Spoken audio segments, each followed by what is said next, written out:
So let me move now from domestic issues and talk to you, Shailesh, about what's happening with Trump and his view of the world. We just heard him make his speech on South Asia, and the good news for India is that he's talked and called out Pakistan for supporting terror. But perhaps, cause for concern that in the context of rebuilding Afghanistan, this trade deficit business has been brought up yet again by President Trump. I spoke with you when Prime Minister Modi was in DC.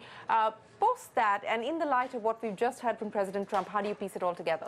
So the statements, if we go through line by line, we're very negative on Pakistan. And if we omit the part about the trade deficit, we're very positive on India.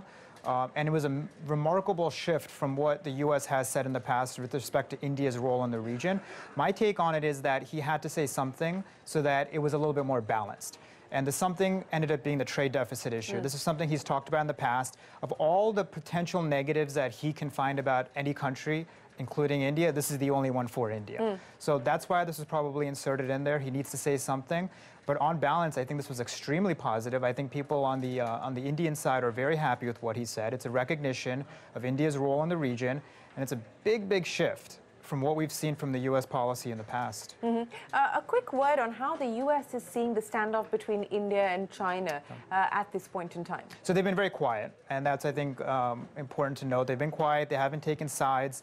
Behind the scenes, though, I think there is a recognition of India's point on the standoff that there's going to be constant border skirmishes. This is happening in a third country. So to be honest, I don't think the U.S. fully knows what to make of it, and I also don't think that they want to comment on it at this point in time.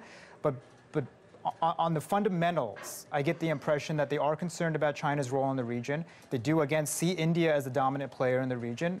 The statement that came out addresses that. And with that in mind, they want to see, they probably want to back India on this more than anyone else.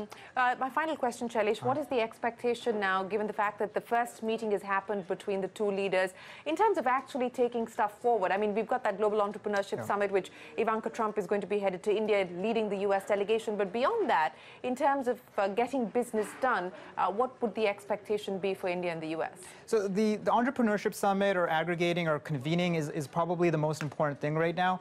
The models of U.S. governance and Indian governance make it very difficult for either leader to actually facilitate business transactions. There's a lot of expectations on that front, but it's just very challenging for a U.S. president to tell businesses to invest in India and vice versa. So I think the forum or the atmosphere needs to be created. The bigger focus for both leaders is going to continue to be security and defense, which is where they'll focus. Whether that means military acquisitions or whether that means making India through military programs, that can help build a bedrock for deeper business engagements. So I think that's where the priority is going to be.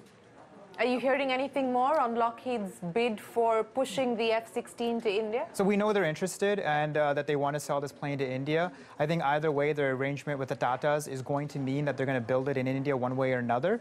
Whether the Indian government chooses to buy it is a different point. But I think what their agreement signifies is that they're ready to do this. It's now India's choice whether they want to take them up on the deal or not. Well, Shailesh, it's been a pleasure. Thanks very much for joining us here on CNBC TV 18 to discuss a whole host of issues. Appreciate your time.